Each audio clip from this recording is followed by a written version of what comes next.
श्री राजलक्ष्मी गौशाळा नाशिक तपोवन।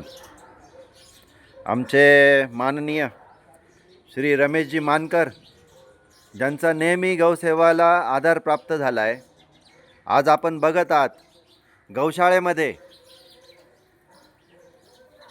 चिराई आपली चिमणी याचा घरटे आपण बघत आहात। गौशाळेमध्ये गायींच्या सहवासात सर्व सृष्टी रमते।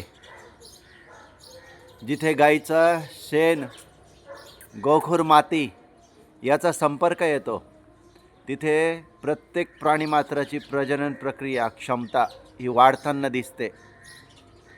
नाशिक शहरामध्ये वाढत्या रेडिएशनमध्येही जिथे पक्षी कमी होताना आपल्याला दिसत आहेत, तिथेच गायीच्या सहवासामध्ये पक्षी आपल्याला आपले पिल्लं भरतानाही दिसत आहे।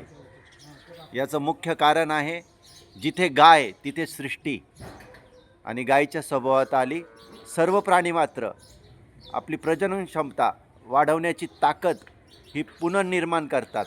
हे याचं उत्तम उदाहरण। जय गोमाता, जय गोपाल।